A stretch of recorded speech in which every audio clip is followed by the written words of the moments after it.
Welcome to Season 4 of the M-W Tactical Podcast.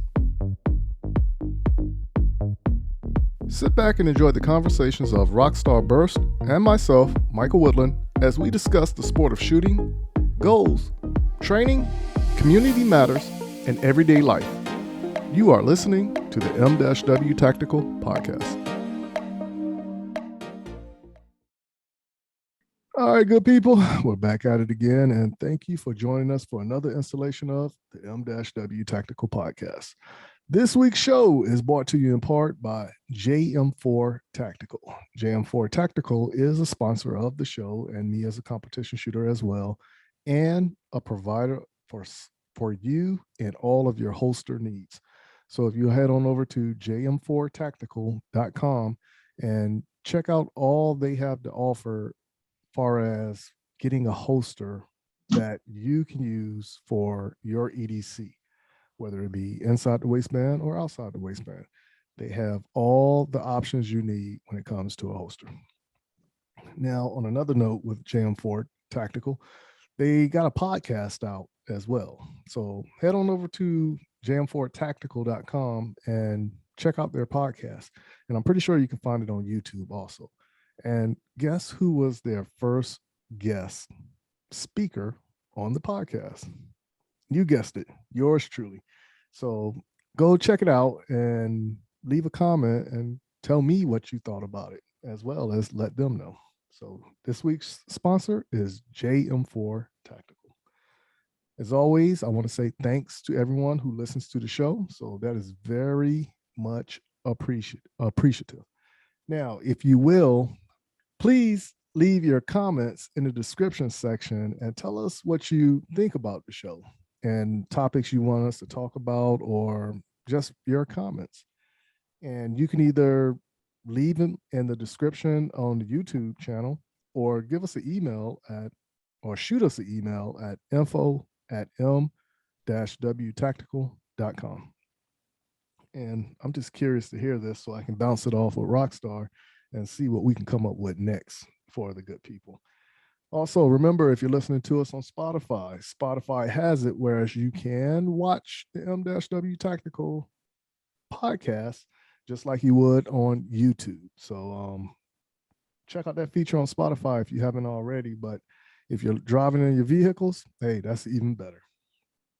Now, without further ado, bringing forth the co-host of the M-W Tactical Podcast, the one, the only, the person that I troll the most these days, the beautiful Miss Rockstar. What's going on there with you there, Miss Rockstar?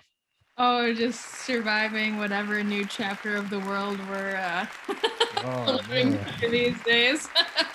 You ain't lying, man. First it's the weather. Now it's the way people react and treat each other. It is crazy out here now, in a sense of speaking. Yeah, so before we jump into any of the discussions of what we got to do to save the world, how was your week and your weekend? My week was good. We got a snowstorm, which was kind of surprising. I mean, I guess it's still technically winter here, but we got dumped on. I mean, it was like 5 or 6 inches. It was very pretty and not super heavy, slushy snow, which is nice. So it was very much a winter wonderland, but I'm ready for spring at this point. I want to be outside and I want to be not shoveling, and I'm ready. I'm ready for this week. So the day when y'all had your snowstorm that hit, a friend of mine from up north contacted me also. And the funny part about it, when y'all had the snow, it was 82 degrees here in South Carolina at that time. Well, actually, I was going from South Carolina to Georgia at that time frame because, I had to go have a meeting with the CEO, the little assistant. And she wanted to share her thoughts on what M-W Tactical is doing all together. So we had to sit down and do some brainstorming. But that travel period from South Carolina to Georgia, it was 82 degrees. Yes. And I felt bad saying it because, it was like, yeah, we got a big snowstorm coming through. Really?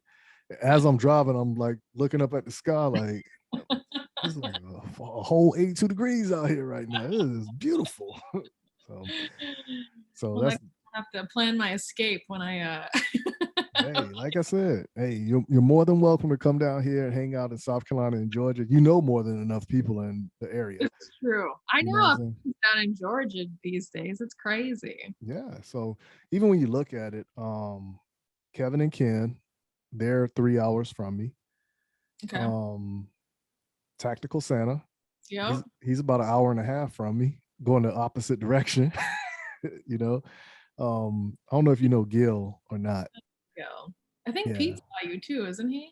Yeah, Pete's like about an hour 45, almost 2 hours away from me also. So yeah, like I said, so even if you just want to get away, there's more than enough to do here in this pocket right here where everybody is. I'm like centrally located to everybody. Yeah. Right. You're with all the cool kids. Hey, that's what it is. I'm trying to stay cool. That's what it is. Outside of the weather, But I think the hardest person it is for me to keep in contact with is MJ. Michael Yeah. Waller. Busy. Yes. So I've been trying to get a hold of him for a month. So we was talking about doing something and I can't get a hold of him now. So hopefully he'll call me back. And if he's listening, hey, I'm waiting on your call. That's all I can say. I've been waiting on your call. Get him up on Instagram. That's how I hunt everybody down. Yeah, that's probably what I need to do because normally I'll shoot people a text message and they normally call back pretty fast. And of course, if they're busy, they always like, "Oh, I'm so sorry, I'm busy." That's what Julie does. Julie Galop.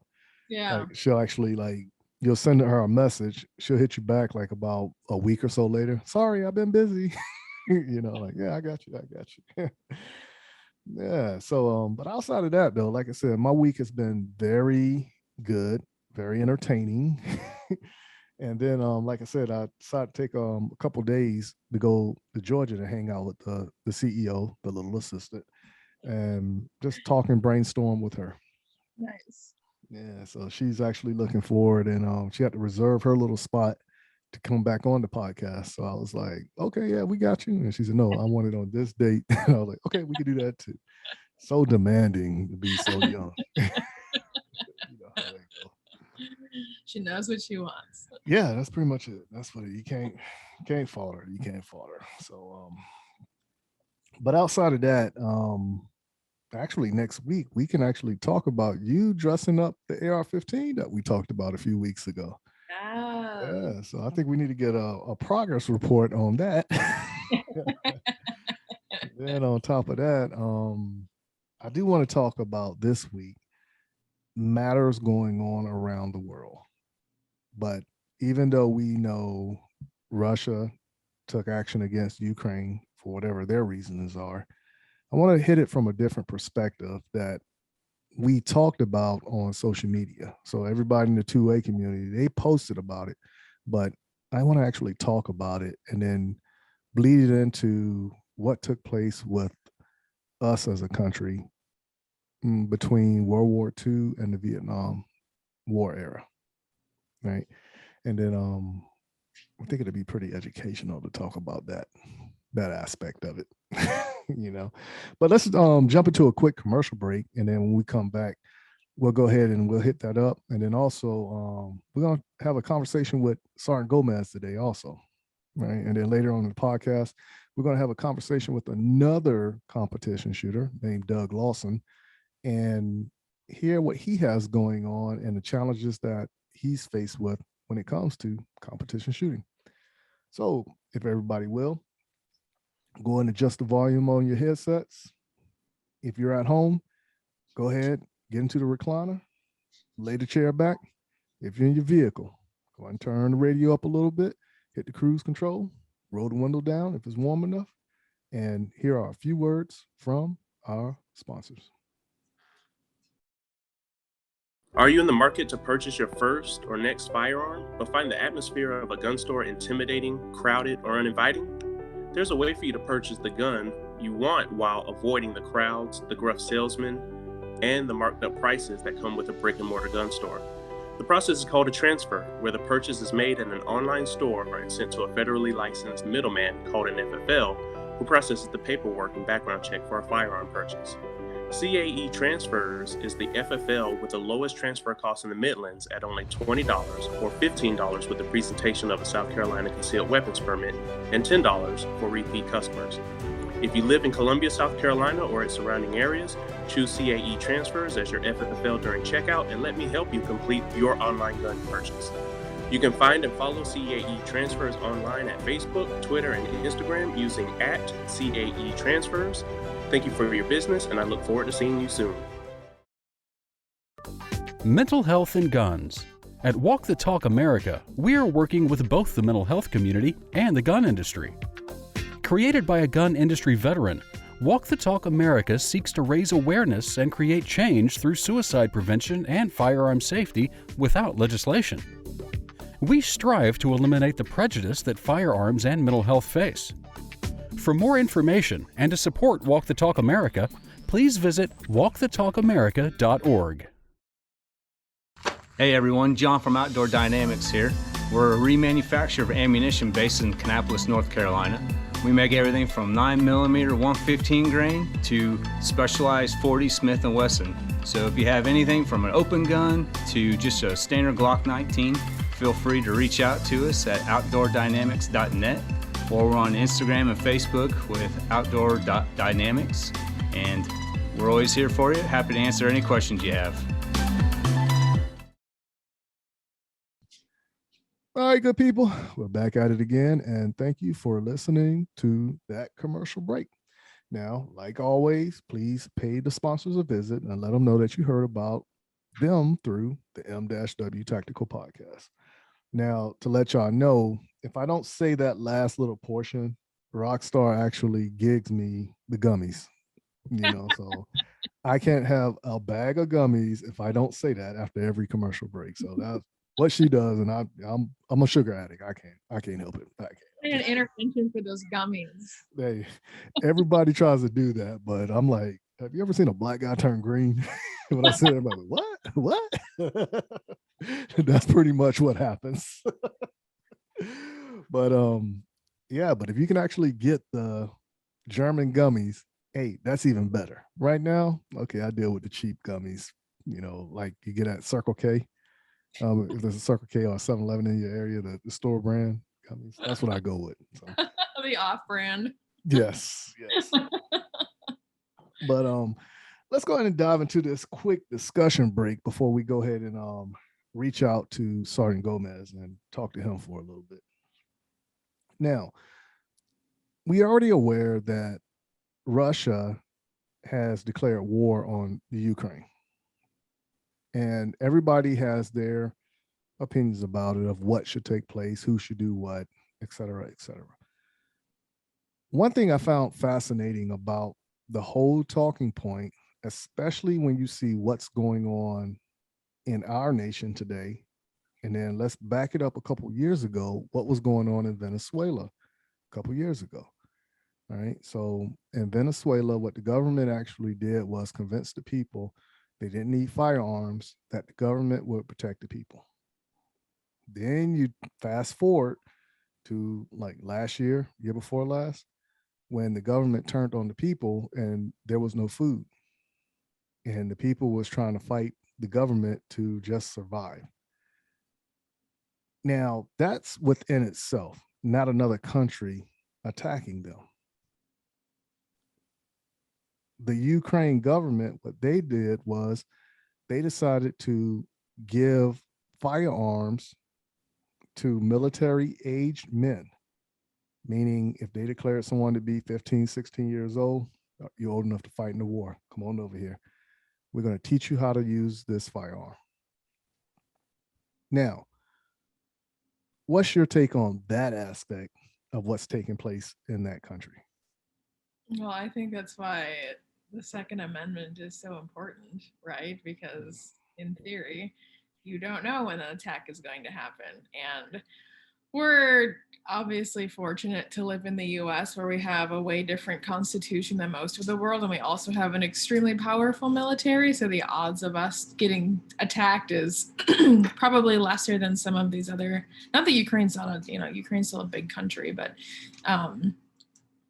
as far as us getting attacked, I mean, I don't feel like our friendly neighbors to the north are a real threat. And there's, more people living in California than there are in the entire country of Canada. And as far as Mexico going on the offense anytime soon, I don't see that happening. They have enough of their own problems to kind of work through. But let's say that we were a country that was in conflict with one of our neighboring countries, absolutely, then the Second Amendment would be more important.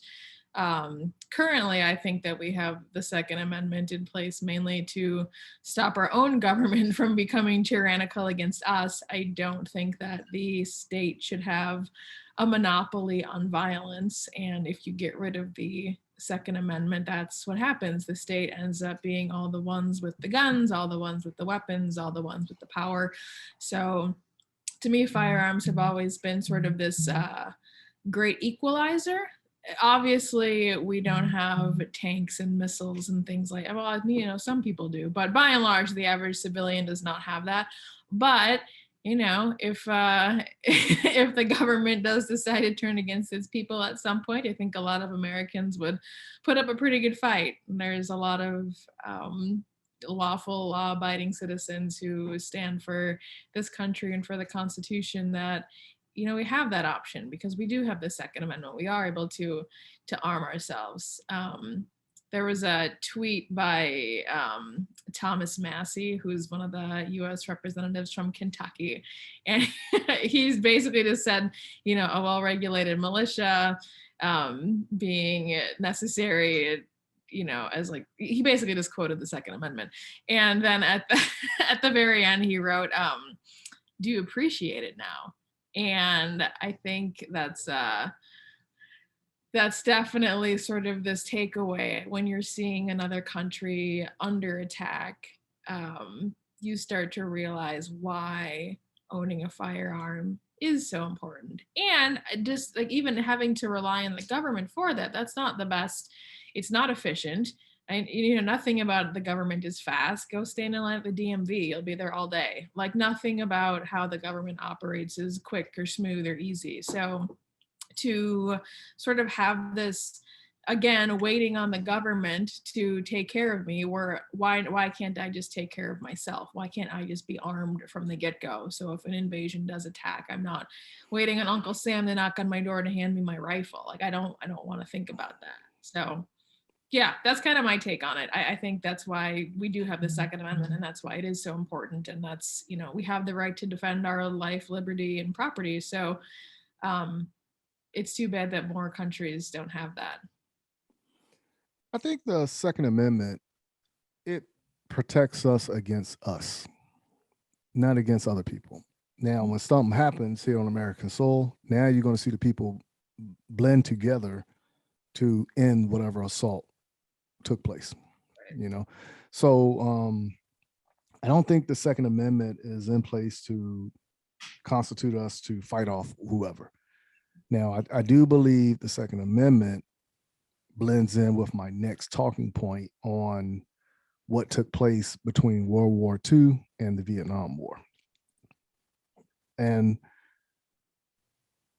for people to actually call and cry for firearms to be taken away, like I said, I don't really agree with that overall because of the fact, look at everything this nation is associated with when it comes to firearms, whether it be handgun or rifle.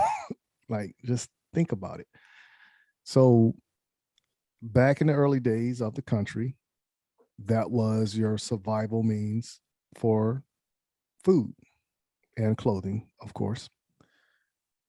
Then when you turn around and you look at it, somebody tried to steal your horse or break into your home or whatever. Once again, the firearm is there to protect and lay the law of the land down. Right? Okay, you do certain things, this is what you're going to get. Goes back to the old saying, play stupid games, get stupid prizes. Right? Now you look at it today, the argument is, well, they was talking about muskets and they didn't know anything about what we got today. It doesn't matter. The concept is still the same.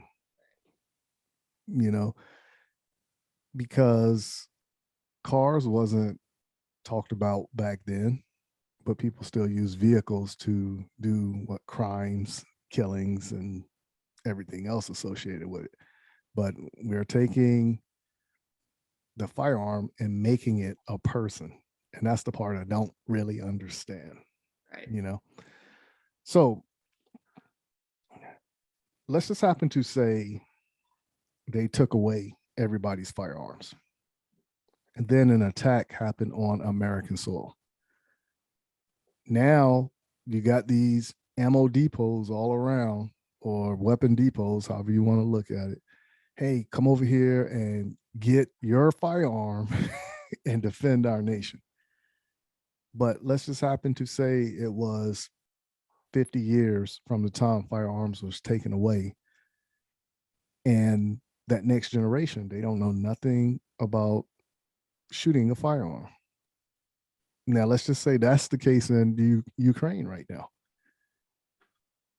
You got a bigger problem because now people are going to be spraying and praying versus working on the fundamentals and relaxing and looking at the sights, focusing on the target, keeping that calm demeanor when the stuff hits the fan. So when you look at it, you're doing more harm than good by doing that. Yeah. So now what actually took place between World War II and the Vietnam War, they had snipers in the military forces for World War II. After World War II and the war was declared over, they dismantled the sniper training, sniper sections across the board, Army and Marines. They disbanded. They just got rid of it. Now, when we did the Vietnam War, guess what they realized that we needed? Where's the manual? What manual? What about the people that trained? They all did. Like, what's going on? You know what I'm saying? So you have to reinvent the wheel. Now, of course, if you understand a little bit of history and done a little bit of reading, Carlos Hathcock, I think I'm saying his name right. He's actually from Virginia, like the Virginia Beach area, or lived in the Virginia Beach area before he passed. He was like the spearhead person in the Marines for the sniper section, bringing it to forth what it is today, and then of course some of that training from the Marines bled over to the Army side of things, which now you go into any unit, they have a dedicated sniper section. I can tell you the United States Army Sniper School, they are on top of it when it comes to keeping those snipers trained, passing the information down to the units, to snipers that already came through the sniper school, designated marksmen programs that they have with various units. They're on top of all that stuff. So I don't think you have to worry about that happening again, because the mistake was made, it was realized, and we can't allow that to happen again. Yeah. So why would we consider taking away firearms from people when there's still a threat from other countries possibly on us? So how do you feel about that, knowing that little bit of history that's taking place? And that was just a brief summary, not even going into everything. Sure. Yeah. Well, I think that's a good point. All of a sudden you have an entire generation that doesn't know how to do something. You have all that lost knowledge. And how are you planning to get people up to speed in a very short amount of time? And I don't actually know how many people are in our military right now, but I would imagine that it's not, if we were to get invaded, like let's say no one had guns and we did get invaded by a foreign nation, I would imagine that depending on where they attacked and how they attacked, we wouldn't have a military to protect all of the borders. So we would need some of the people to likely stand up in some sort of a militia. But what good are those people going to be if they've never shot a firearm before? And all of a sudden you're trying to learn, you could have the best leader, teacher, instructor in the world, but in a moment of panic, in a moment of chaos and being caught off guard with something like that, to be able to actively make good decisions and quote unquote take out the bad guy, I just don't see that happening. I don't understand how you could expect a country to defend itself with very minimal training. I mean, I know obviously there's, when there's wars going on, it's like fights of passion and things like that. So it's not to say that that hasn't happened in history, but I think by and large, you're at a huge disadvantage if you haven't been actively training and using a firearm. I would actually say when you train somebody with a firearm, it would take roughly, I would say 2 years.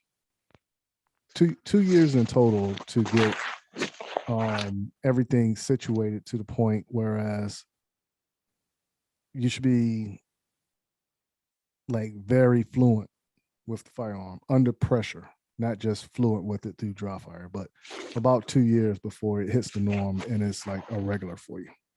Yeah. You know? Right. So And they had like 2 days.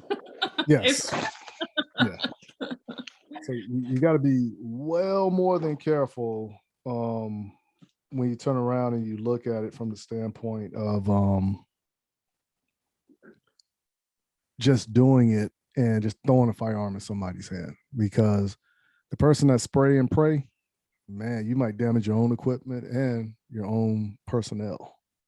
Right. You know, and not being safe, trying to flee, and you might take out 3 or 4 of your people, you know, Yeah. in the process. You know, and then let's talk about the tactics aspect of it. How are they going to communicate? Do they actually understand what to do under the pressure when it comes to bounding? You know, simple stuff. Simple stuff for those in the military, I'll put it like that, who had the training prior. Yeah, exactly. So this But, is like, I'm curious to see what's going to come forth of all of this as well. And I'm going to keep my eye as to what's taking place over there. yeah, there's a Now, lot of stuff going on for sure. Of course, before the commercial break and after the commercial break, we did say we was going to bring in Sergeant Gomez and do our talking discussion with Sergeant Gomez. And at the same time, we actually have Sergeant Gomez on the phone. So what's going on there with you there, Sergeant Gomez? Hey, how's it going? It's going. We're just talking a little bit about the Ukraine situation and the government giving people firearms to defend their nation. Yeah, I mean, I think I think that's what's expected. I mean, fortunately for us as Americans, we have that right. Right. Where we don't have to be given, or we shouldn't have to be given the okay to use them. But I mean, some governments feel like they have to, or in some cases, some of our, I guess, political figures here think that it's a privilege. But when we need them, they're going to give us the okay to use them. But that's not what, I mean, the Second Amendment is designed for. Right. But now we also got to remember, too, that Ukraine, they're not part of NATO. And there was a lot of nations that decided not to become part of NATO because they wasn't aware of what it could snowball into. Because, of course, when it was formulated, you had other people that was looking at other interests back in like the 70s and 80s. You know, there's different time period, different way of thinking and everything like that. So now I do believe Ukraine was talking to the NATO reps to possibly come forth into NATO. And it just so happened that Russia decided to attack before all that was becoming finalized and everything. From what I gathered, that's pretty much what I've gathered. It's kind of hard to keep up with it. Yeah.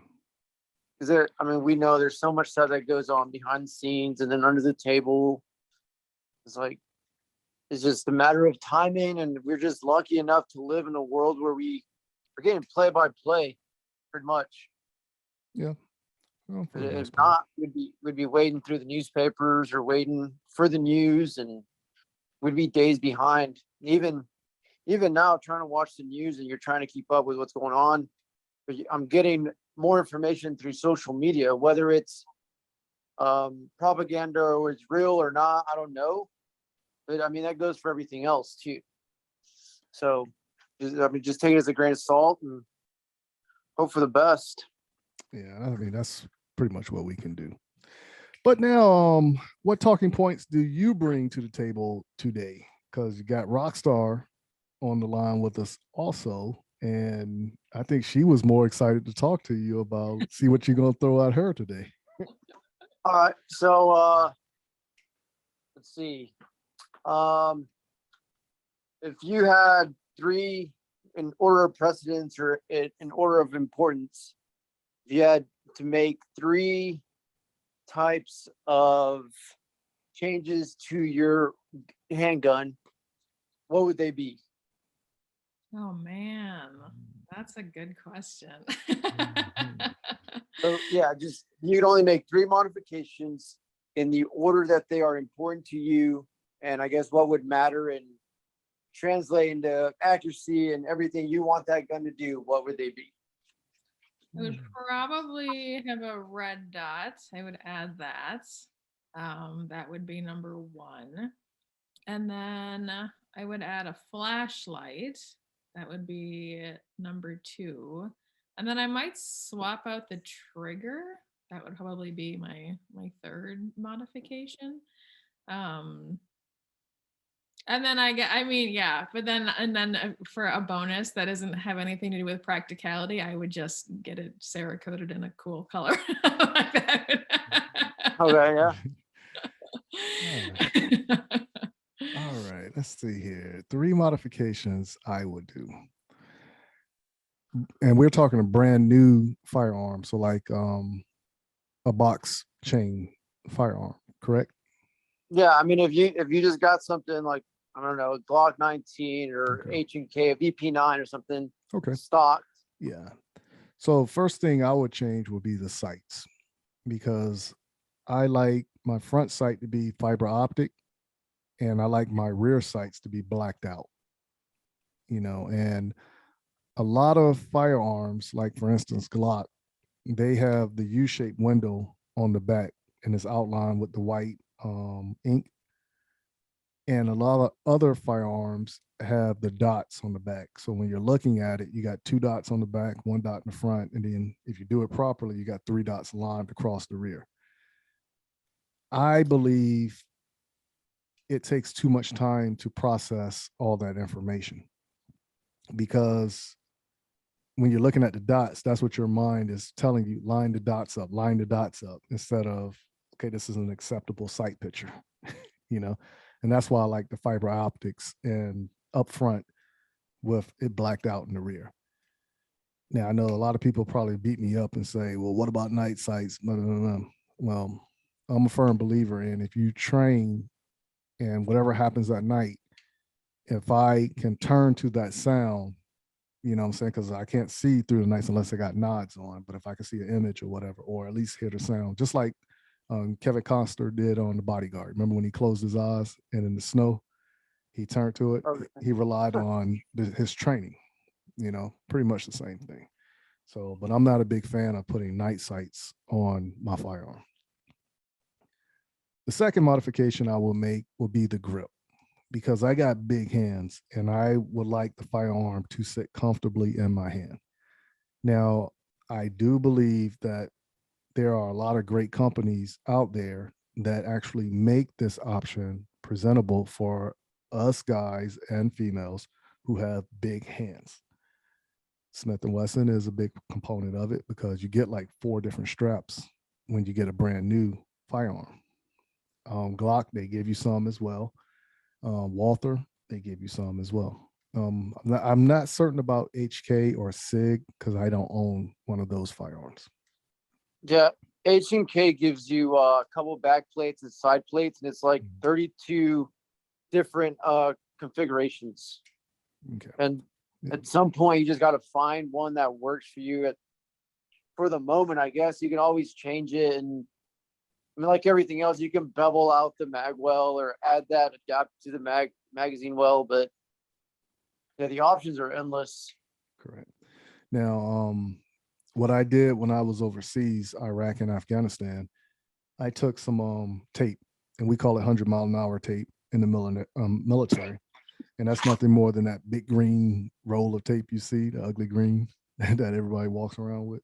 And I literally took that and just wrapped it around my grip and formed it till it felt comfortable in my hand, just shaping it till it fit in my hand comfortably.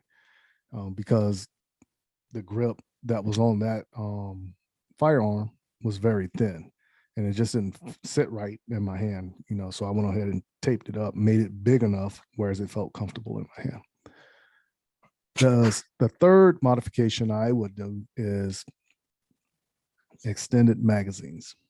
Now, I'm not talking about an extended magazine whereas you got 200 rounds in a magazine, just something simple. So if your firearm comes with the magazine capacity of 15, 18, or 19, okay, bump it up to 25, because I don't need it too big, but I don't need it too small either. Whereas I can grab it and effectively put it into the firearm, and that's for a handgun. All these modifications that I'm talking about is for a handgun, and it can work for AR-15 as well.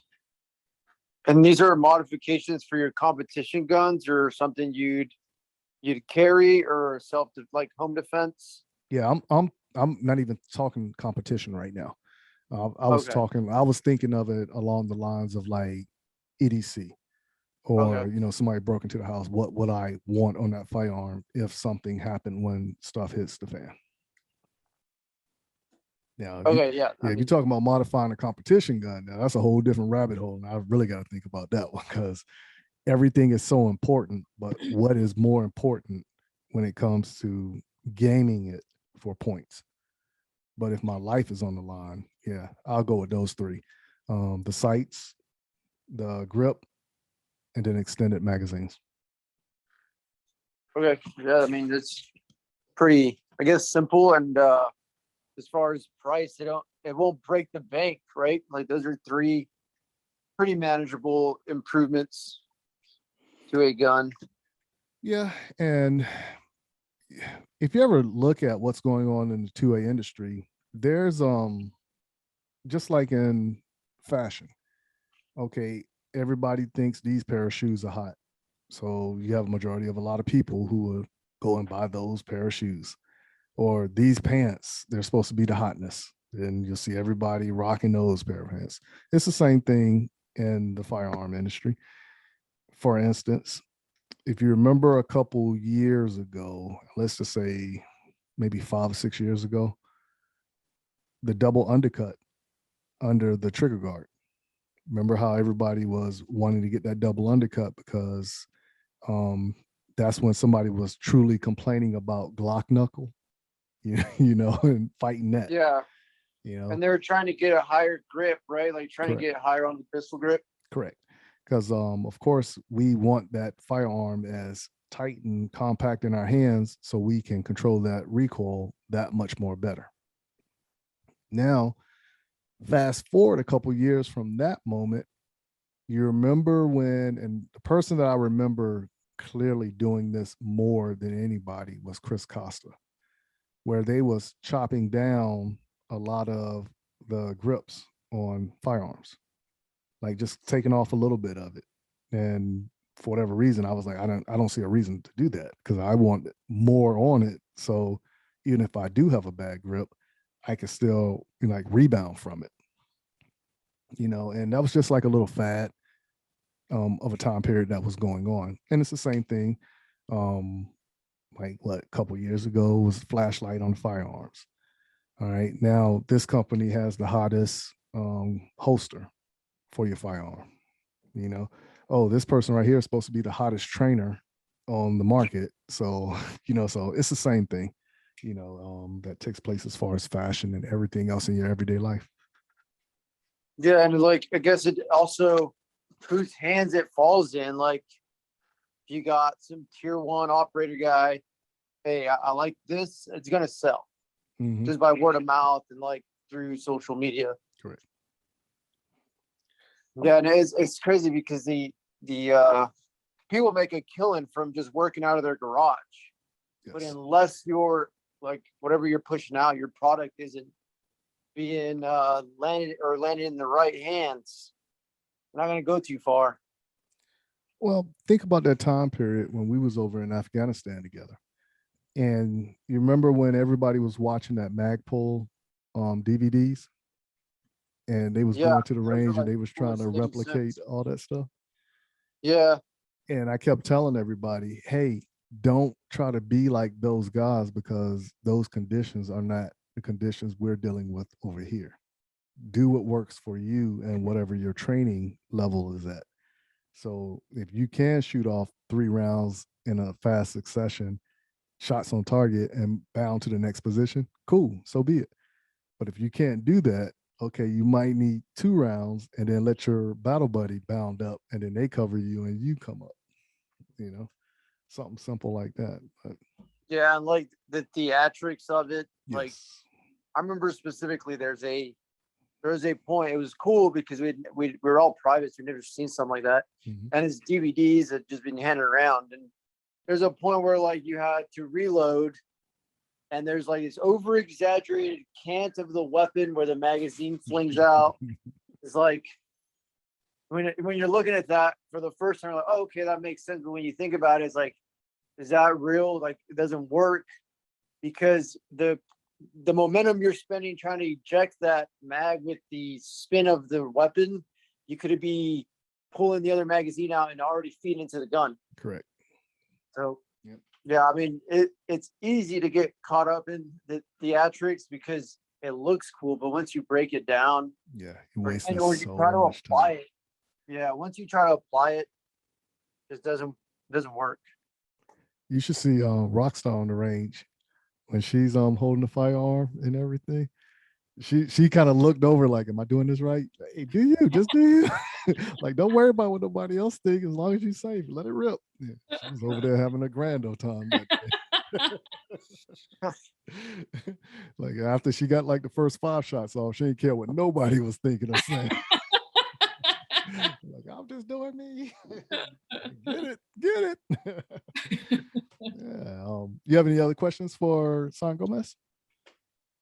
I don't know. I mean, there's so much going on in the world right now. It's so hard to pick like a. Yeah. Now you got to be careful what you ask him because there's certain things he can't talk about.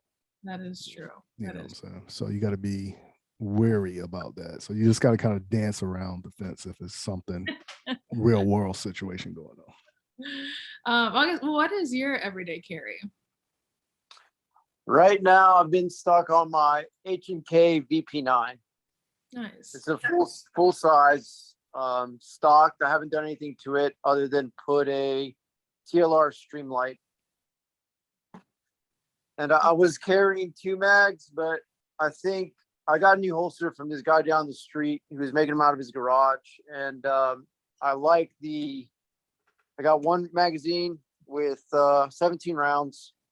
And I think for what I'm doing, going to the store here and there, 17 rounds should be more than enough. It's like I was carrying 2 for a little while, but it was just too much. And now that it's warming up, it's even harder to conceal. So Yeah. I'm sticking to that 1 17 round mag. I'm a firm believer in carrying 2 magazines also. So, but I like the cargo that comes with, like, if whatever holster you have and it has a second one for that magazine, I'm cool with that. Now, if that's uncomfortable for you, I don't know where you carry on your waistline or how you carry, but another option could be the individual magazine pouch someplace else on your belt and wherever it's comfortable for you to grab it from. Yeah, I carry appendix Mhm. and I'm right-handed. So, I mean, it's comfortable, but I have to dress to the gun when I wear that holster with the spare mag. Right. When I just wear the holster with no spare mag, it's very easy to just grab something off the hanger and put it on because I know it's covered. But when I wear that second mag and I have to be more specific on what I'm wearing or make sure I wear a large shirt or a overshirt, some to make sure it's concealed correctly. Mhm. No, But- hold on. You're not that big now. Large shirt now. You're only three No, apples I mean, high. it's not like a large. I wear mediums, but after you wash them a couple Yeah, times, they tend to okay. fit a little different. Got you. I got But, you on that one. Yeah, in the winter it's just much easier to carry even more or not ammo, like the combat load, but an extra magazine. And then in the truck I have a first aid kit with the tourniquet, Right. and that's pretty much it. So now, why HK? What was your reasoning for letting that be your determination for your EDC? So at the time I had a Smith and Wesson 40 cal, and that was getting expensive to shoot on.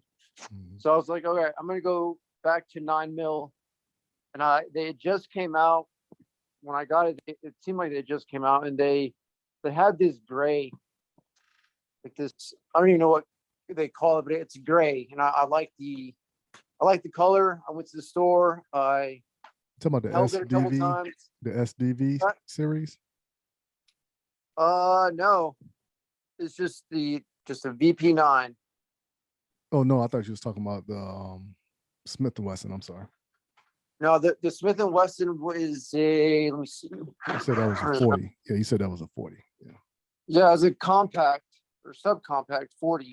Mhm. And I didn't like it. After I shot it a couple times, like it was easy to conceal because obviously it's smaller, but 40 was expensive to shoot, and I didn't like the Recoil. way that third and fourth shot felt in my hand. I couldn't get a good grip because it was so small. Mhm. So I was like, okay, I'm gonna go full size, and H&K had that gray. I tried it. I liked the grip. They fit it to my hand, and now it's just a matter of concealing it. And I had read that, I mean, you can conceal anything, right? Correct. I mean, in theory, you can conceal anything. So Mhm. it's a full size, 17 rounds, and I liked it. Cool. I'm with you on that. There is, I don't know if it's still there or not, but when I was there was an HK plant. I think you go down Macon Road, like you're going towards Cusetta or like towards the Savannah area. And if you look off, it's kind of hidden a little bit, but if you're not paying attention, you'll pass it. And it's like right behind one of those little berms on the side of the road. And when you come past it, you'll see it. But I think it's right before the cable company off on Macon Road. Off Yeah, Macon. correct. I'll have to check it out. Yes. If it's still here, I don't know. Every time I look for guns, or I'm like in the market for a gun or something gun related, Correct. the only thing I that comes up is Columbus, like shooters. Yeah. But now I don't know if that's where they make firearms at, but I don't think you can just go in there and just be like, hey, what do y'all got? You know, but No, right? Yeah. you know what I'm saying? But I think they can give you a tour and everything like that. Because that's what they have here in Columbia, South Carolina, and it's a FN factory. And you can go in and take a tour and everything. And at the end of the tour, whatever they have, they can sell it to you as well. But they'll give it to you for a discount after the tour. Oh, straight from the source too. Mm-hmm. Correct. And it's normally like a 20% savings when you do it that way. Oh, I bet. Yeah, it's got to be a little cheaper because it's directly from the store. Right. Yeah. I'm trying to think of, because I know like when you go down, because I used to live off of Macon Road. So once you get if you're coming from Fort Benning, you get off on the Macon Road exit. You're taking a right once you come off the exit, and then you're just going to keep straight all the way to the end. Then you're going to take that right because you're going to come where it's like that gas station and truck stop, because you can only go left or right once you get to the end of Macon Road. Take that right and then just keep straight down and start looking off to your right-hand side, and you'll see it if it's still there. And it has a big H&K on the side of the building. Damn, I didn't even know that was. I thought that'd be just where they make them. Yeah, it probably is where they make them at, but nothing like a retail store, you know. But it's something to look into. You know what I'm saying? Ain't no Yeah, I'll telling, check ain't no telling who works out there that is former military that can point you in the right direction or hook you up with other accessories for that HK that you carry for your EDC. Something to think about. Food for thought. All right, you got anything else? No, so I don't know if you guys have looked into it, but the suppressor industry, Mhm. they're averaging about 90-day turnarounds. Oh wow, they bumped that down tremendously because when I got my suppressor, it was like a year and 13 months. Yeah, they went to an online program or a like wireless program, Mhm.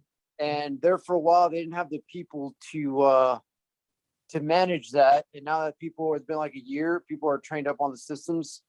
So The they bumped it turnarounds down. are fairly quick, and I'm in the process. I'm debating on what I want, but I might pull the trigger on one in the next few weeks. And then if once I come down on orders, Mhm. if it's not in yet, you call the ATF and they'll like front load your paperwork. Oh wow, okay. Yeah, So I'm curious to know how that's going to work out. So when you actually start that process, just text me and then let me know that you started the process, like whatever day it is. And then whenever you get it, text me again and let me know when you got it. So I can like, okay, that's pretty fast. Cause like I said, for me, it was like 2 years, 1 month bam. when I got mine. Yeah. And that was shortly, hold on. I was still in the military. Nope. I had just retired. Matter of fact, I had just retired.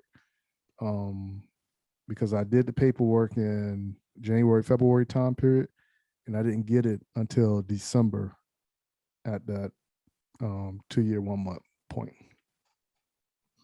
That's a lot. Yeah, that's a long time. Yeah, it was a lot. And the guy even told me that he was like, yeah, it's gonna be about a year before you get it back. And I was like, all right, cool. And all you could do is wait.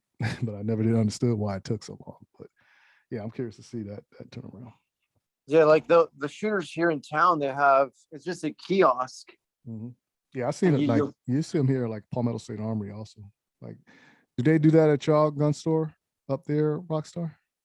Like they got a kiosk when you walk in when it comes to it should say something like silencer code on it or something like that. I don't think so, but I guess I've never looked either. Yeah, it might look like an ATM machine in the sense of speaking at a gun store. So, and sometimes it's like by the front door or in the middle of the store, or by the Right. restrooms. They strategically place it, whereas you can go fill out the paperwork and be done with it. But I might head up there to Palmetto State Armory and ask a few questions about it, because that would be pretty cool if they did ramp up the time period so as to it's a shorter time where you get it back now. Yeah, 90 days 90 days beats anything over 6 months. And then the lady there, either she's trying to sell me something or what, but she said, hey, the fastest we've seen it this year is 3 weeks. I'm like, holy shit, like that's even better. But yeah. Now I've always attributed to the time period for me to why it took so long for me to get it. It's harder to go through the system when you got a security clearance. So you would think like if you already had a security clearance, all the checks on you have been done and it's easier for you to get, but that's not necessarily the case. So I've always said that's probably why it took so long, because of my security clearance at that time, because it was still good, for 5 more years when I got out of the military. yeah, man, I thought that would have sped it. I thought you would figure that would help. Yeah, that's what I said. Yeah, you would think it would have helped, but I've always thought that was the reason why it slowed it down, because the different agencies don't talk to each other. So that's okay. Yeah, that problem. makes sense. Yeah, it's part of the problem. And the paperwork gets mailed, like snail mail. it's like mailed out. Yeah, it's like. But now the kiosk, the lady says like, hey, you take a picture here, your passport pictures are done here, like everything is pretty much on the spot. Digital. Welcome to the digital age. That's how I go. Yeah. All right. Well, I do want to thank you for doing that, coming on to the show for this week. And I want to bring you back on a couple weeks from now, and hopefully you would already started your process and see how that's going to take place. And but yeah, we'll bring you back on here in a couple more weeks and bring up some more talking points from Sergeant Gomez. All righty. Yep. All Nice talking to you all. Hope you have a good week. right, you too now. You take care. All right. Take care. Bye. Yeah, so wow, he brought up a valid point that a lot of people in the gun industry was talking about, like not even 5 years ago. Like, why is it so hard to get a suppressor? It's going to help you more than anything, because it's like a muffler on your car. It makes the firearm silent. But then you got some people, oh, if you use it in a crime, you're not going, no, you can still hear it, because it's not going to make it completely silent. Right. And it's probably as loud as a hand clap. Right. Because like with my suppressor on my AR, I can actually shoot it with no hearing protection on and still talk to you, and it doesn't hurt my ears whatsoever. Yeah. So the next time we link up, and I bring it out, I'll bring it all out and let you play with it and everything. Yeah, that'd be cool. But you can't put it in the Jeep unless I'm in the Jeep. I just want to throw that out there. Wow. You can't put it. Yeah, you can't put it in the Jeep unless I'm with it. Next thing you know, Rockstar will be throwing the deuces. All right, I'll see you next time. Like, oh, no, she got my stuff.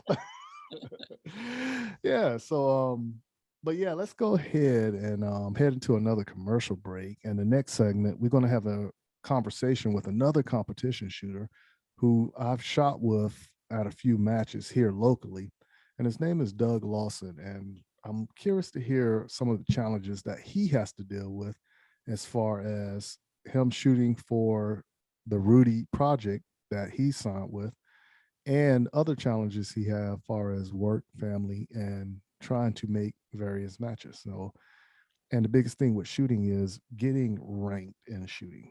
So even though like you see the videos and it looks cool, it looks fun, but the mental aspect of it is everybody is racing to try to either beat somebody and score, or trying to get to a certain level as far as placement with their classification. Sure. And a lot of times when I post stuff, I leave that out. So it's just like, okay, you saw the video. What do you think I messed up on? Or how do you think I shot? That's normally how I address the videos. But my goal for last year was to make A class. COVID hit, kind of stopped everything from happening for a little bit. And when it picked back up, the system wasn't the same. So I just took from last year's measures, push it to this year. So by the end of the year, I'm hoping to make A class by the end of the year. And it's a mental aspect more than a physical aspect, because it's more mental in it than physical. I just put it like that. All right.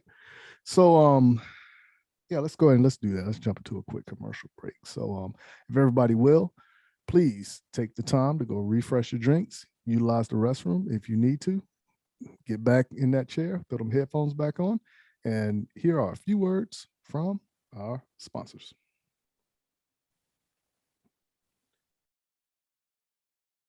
JM4 Tactical has developed a state-of-the-art polymer holster that will quickly become your go-to holster. With high-quality Herman oak leather securely sewn to the interior of the molded outer bolt-on shell, your draw becomes silent and no more scratches up and down your firearm. When seconds count, you can rest assured that you will have the upper hand when you need it most.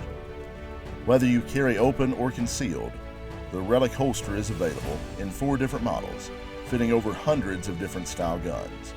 The new reliable, easy, light, individual carry holster by JM4 Tactical. Order your Relic today at jm4tactical.com.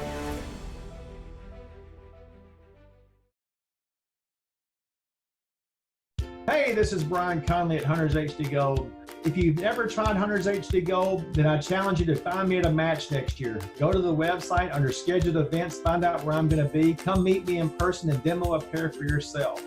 Find out why shooters across the United States are changing to Hunters HD Gold to get 43% more light to their eyes, better contrast, eyes that are not fatigued at the end of the day based on the colors that we use, and find out the real meaning of why they change so you don't have to. So check us out on our website, huntershdgold.com, and I look forward to seeing you at the range soon.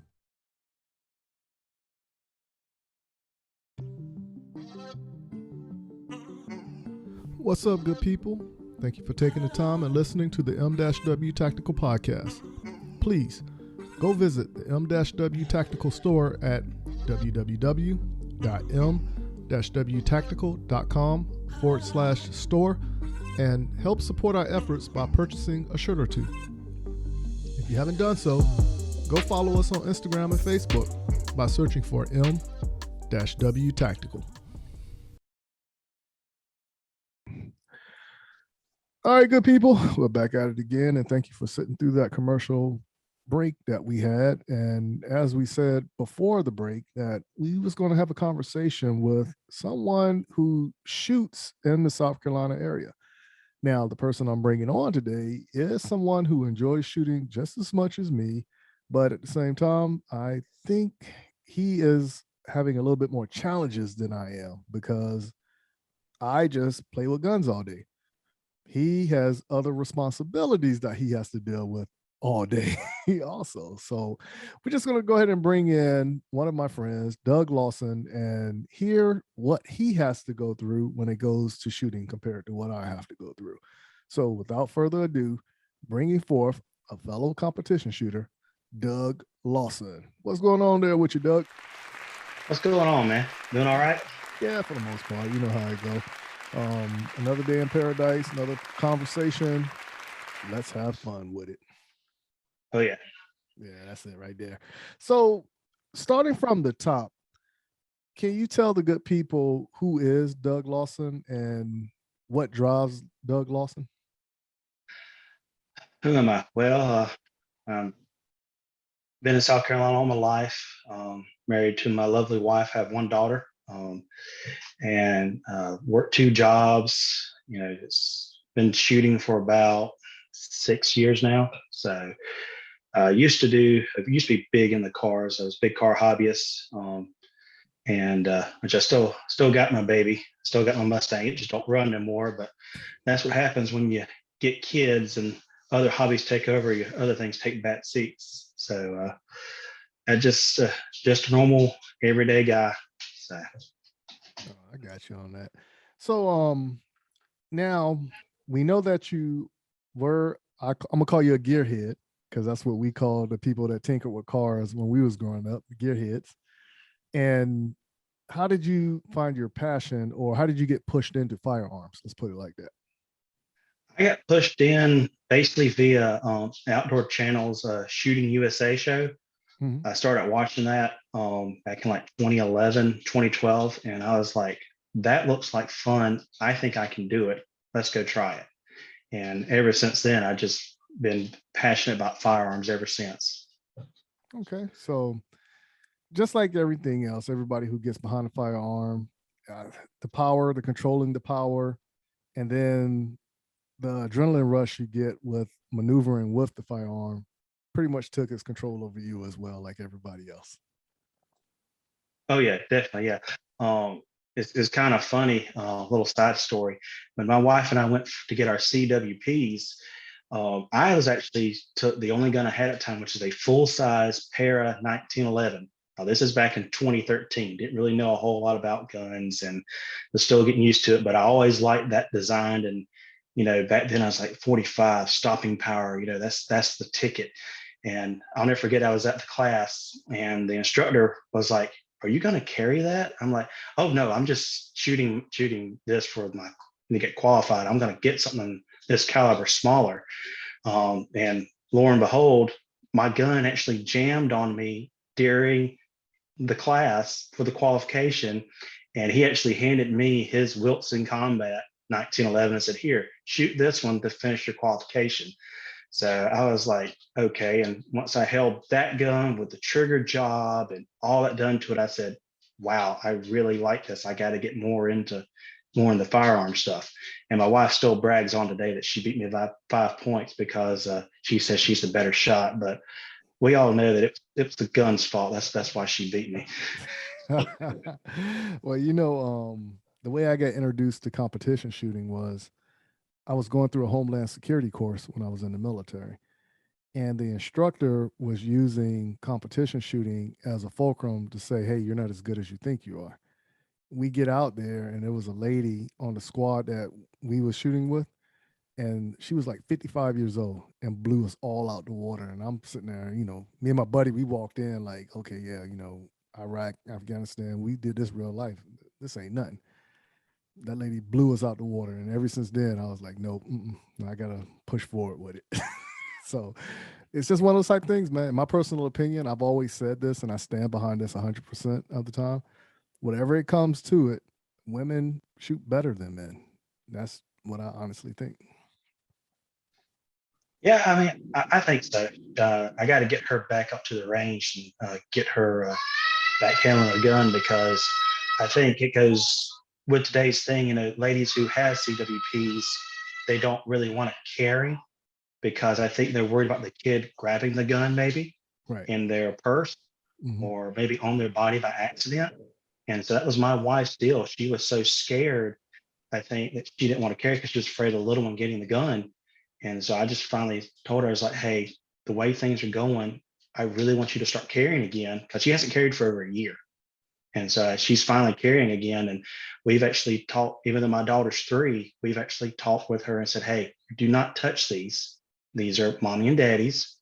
And, we've just done a little fire and safety with her. Yeah, she's 3 years old, but she's advanced for her age. So it's, it's pretty good. Like the other day, I was getting ready for Belton the other day, and she saw me cleaning my gun, and she was like, Daddy, what's this? Daddy, what's that? What does this do? Well, tell me what this is. Can I help do this? And I was just like, yeah, sure, come on, let's do it. And she helped me, and it was she's learning. She grabbed one of the pieces. I was like, no, don't touch that. Let me explain to you what this does. So, and she was like, okay, I understand. Got you. I got you on that. So now, from the beginning, of course, you went through the CWP course. How did you get introduced to competition shooting?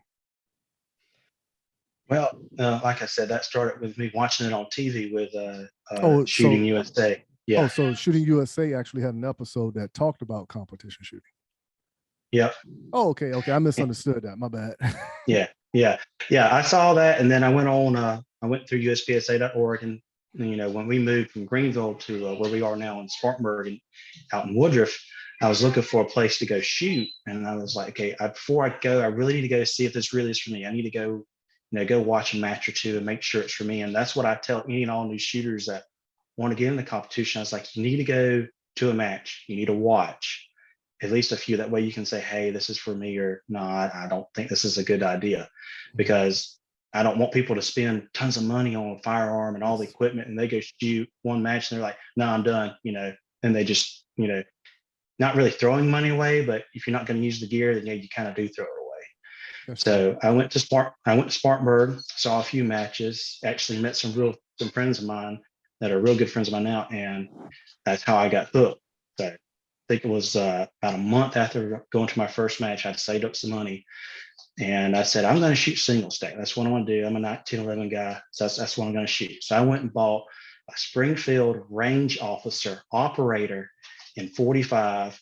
Bought all of the magazine pouches and all the magazines. And this is back, when ammo was cheap, it's not like it is today. And I was shooting 45. It was major cal. And I was like, I can do this. And my first stage, what I thought I knew, I didn't know how to draw and how to move and this and that. I will never forget the RO drilling stuff into my head. He's like, I know you're new. I know you're learning, but you got to not do this, this, and this. Because I was still wanting to do my concealed carry draw versus the competition draw. And so they're completely different. And I kept wanting to sweep my hand this way and that way. And they said, no, you can't do that. So it's a big learning curve, but I think competition shooting can help people, especially IDPA, which I haven't done yet. I kind of want to do it. It's just, I'm not big on vest.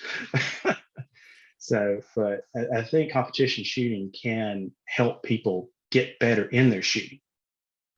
I did IDPA a couple times. I got turned off from IDPA.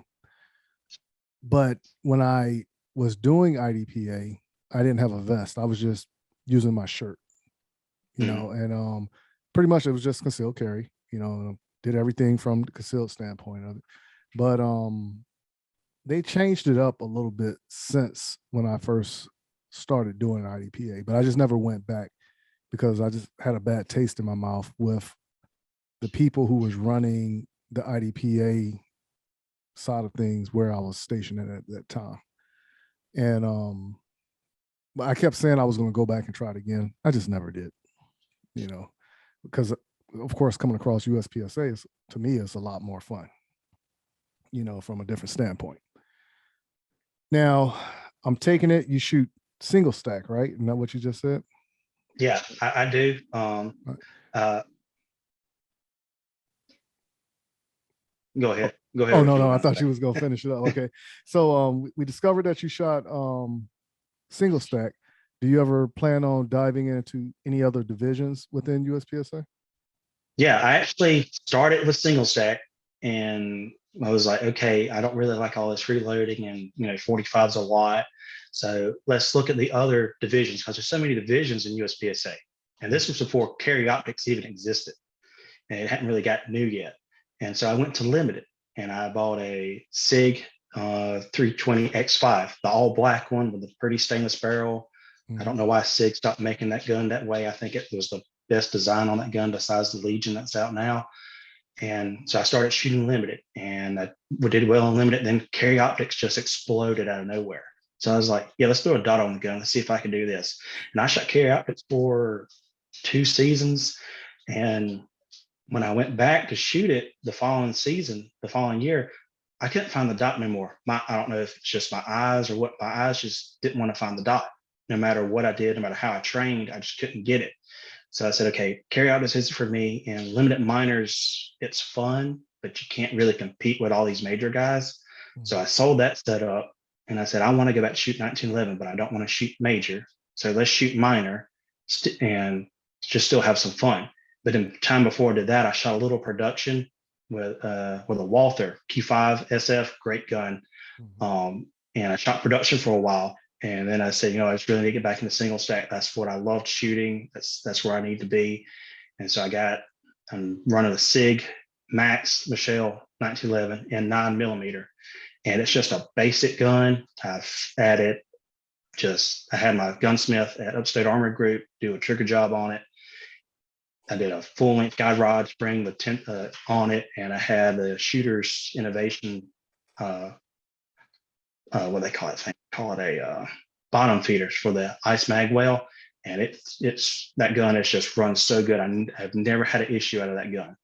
So, and everybody, like, we had the match yesterday, and one of the young kids he's shooting PCC, and he was like, dude, I don't know how you can shoot 1911. I would go nuts with all those reloads. I was like, once you've been doing it for so long, it's just second nature, man. It's so much fun. It's like you get to game the stage a little better, because you ain't got to reload as much as I do. But I got to go like, okay, I can go 1, 2. I can count my reload. Okay, I can reload here, or I can reload here. And it's just the fun of it. Really, that's why I like shooting single stack so much, because it's the classic. It's what the founders of IPSIG and all of them started with, was 1911s. Bill Wilson and all those guys, they started it with 1911s, and it just grew from there. Do you know two-door? Two-door. Yeah, like if you do pretty much all the major matches between South Carolina, North Carolina, he does all those matches. But he also shoots single stack, but he loves it. He'll tell you, I just love doing the reloads. So if you don't know him, like I said, I'll introduce you to him and everything. But he's a good guy when it comes to that single stack game. Like, he's really good at it. So I actually have go ahead. Yeah, I actually have a real good friend that shoots single stack. Nathan Carter. He actually owns Shooting Sports Innovations, and so he's real. Him and I we talk a lot, and I'm planning on going to Nats with him this year. But the way things are going, I don't know if I'll be able to make nationals. I want to go. It'll be my first nationals ever. But if I can't make nationals, I might just settle for SC State. But my buddy Nathan, I think he's a grandmaster in single stack, and he's really good. Him and I, if we shoot together, we always bounce ideas off each other, and I'll watch him shoot. And I'm like, okay, I saw how he shot that. So let me try and incorporate that in my routine when I get home, and with my dry fire routine and this and that. Okay. How many years have you been shooting altogether? About 7. About 7 years. So what's your Of course, with classification? right now I'm waiting on it to come back in single stack, because in single stack minor is real hard to move up in. So I'm currently sitting at a real high D, but I had a good run this last week, so hopefully I'll bump up into C class. I'm C class in carry optics, and C class in productions, and D class in limited. So see, everything's in minor, so it's really hard to move up. If I was probably in major, I could probably move up a little bit quicker. So, but one thing I noticed when I shoot, because I have to tell myself in my head, I feel like I'm running, but when I see myself on film, I'm not really running. I'm just like in a slow moving jog. Yes. So I hate seeing myself on film, but I like seeing myself on film, because I'm like, okay, that's what I need to work on. But then it's like when I get to a match, it like completely goes out in my head. So I noticed like the same thing happened to me a few times. Like I'm watching a video and I'll be like, man, I remember the stage, but I thought I was moving a whole lot faster than that. Because I remember it was a few times where somebody was like, yeah, your time was like 30, 30, 33 or something like that. And I was like, 30 seconds, in the infantry mindset, that's an eternity. And I'm like, hold on, I know I did that stage faster than that, man. Hold on, they did something wrong. And you go back and you look at the video, you'd be like, man, that is 30 seconds. Like, what is going on here? But I can relate to that one though. I can definitely relate to that one. Now you said that you was planning on going to nationals this year. Have you done any other major matches? no, that actually like the biggest major I've ever done. The only other majors I've done is I've done NC State a few times, and I've done the South Carolina state matches. So with having 2 jobs and wife and a little one, you got to make compromises. So I limit it. I limit it to 1 match a month. So I mean, I like to do more, but that was just something that we decided, as a couple when my daughter was born, because our daughter's adopted, and and so we waited 3. We had 3 tries, and we finally got her on the 3rd one through different birth moms, and so I made a lot of sacrifices. And I said, that's one of the rules. That's one of the things that we came up with, to say, hey, she doesn't. My wife don't mind me going doing stuff, but I got to make time for family also. Right. And so I have to say that's just why, because I work at BMW here in the upstate. I handle a lot of the software that goes on a lot of the parts. And when I'm not there, I work at a little place down here in Woodruff, a little country store, just to make extra money to kind of help support the family. And also it helps kind of support my hobbies too, because shooting to me is a hobby. I'm not getting paid to shoot. Now, if I was a sponsor shooter from a big company like, Wilson, Nighthawk, SIG, somebody like that, yeah. But I'm not a sponsor shooter, so I can't really do that much traveling. So you got to fit everything in with budgets and stuff like that. Right. Now, I actually am a sponsor shooter. I'm with Rudy Project, and I love it. I like being with Rudy. I've been with Rudy for almost 3 years now. And we have our main focus is sunglasses, eyewear, things like that. Right. But we also have other little sponsors with us, like Seymour and Solomon and Techwear, Lee McCat. So it's 3M. So good group, national. We're a national team. I was actually, if I'm not mistaken, was the first shooter ever from South Carolina to become part of that national team. And then I got a few more people involved, and of course, other of them have gone on to do their own things.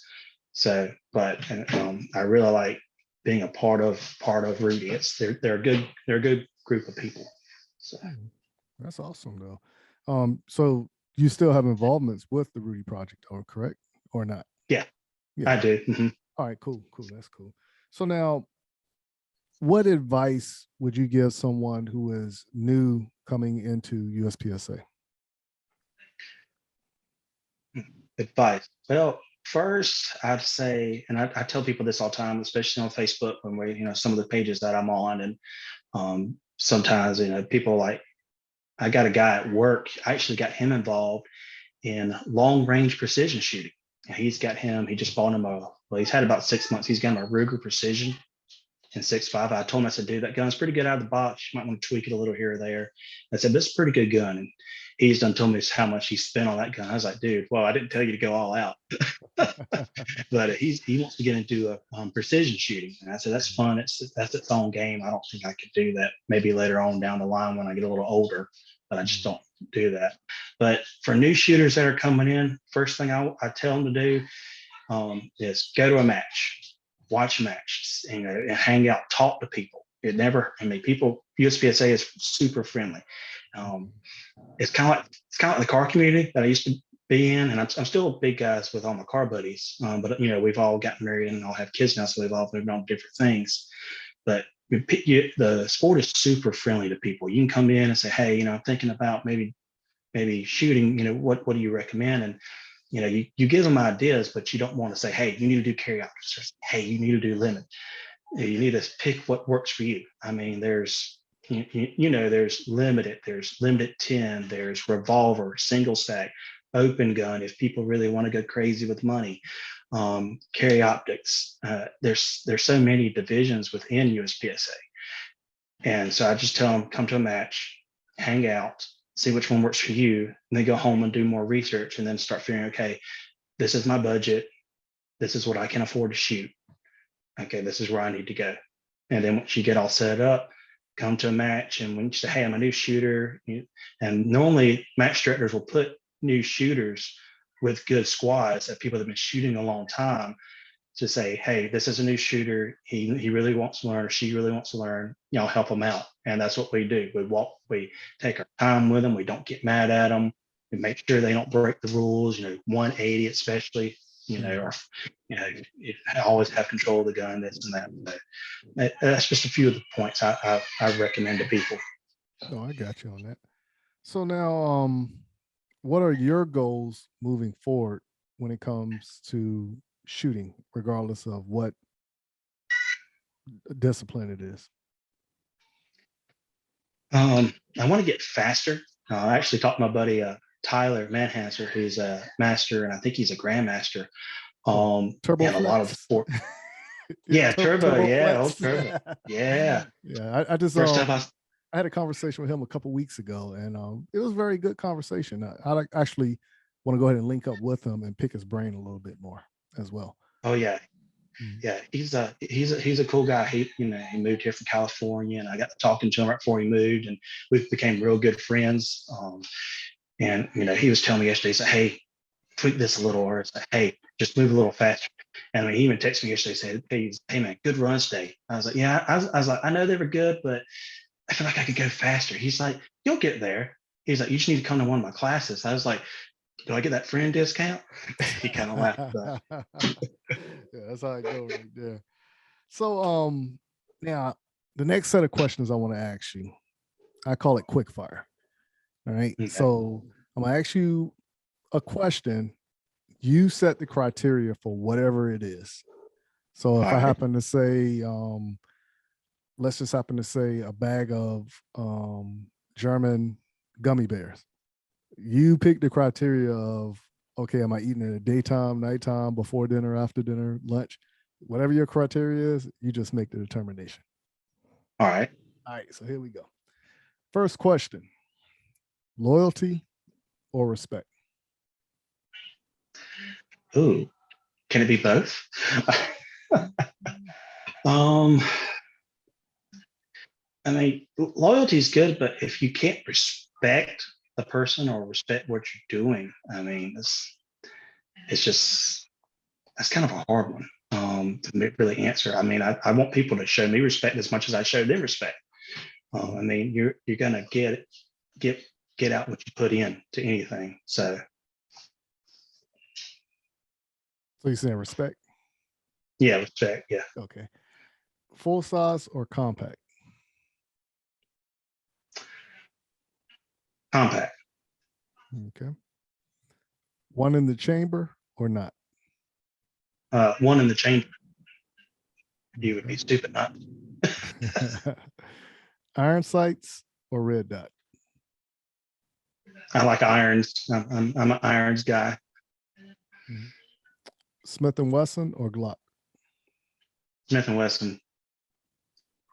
Over the ear or in the ear protection? In the ear. In the ear. Me and muffs don't get along. I get a headache. Open carry or concealed carry? Depends on the situation. Which one though? You set the criteria for it. Open carry. And I don't mean to be biased about that. Open carry. Okay. Stock sights or fiber optic sights? Fiber optic. Kydex or leather holster? I got to go leather on this one, and only because I like leather, but my father-in-law actually owns a small little leather business, and he makes really good leather holsters. So I got to give him that little nod right there. All right.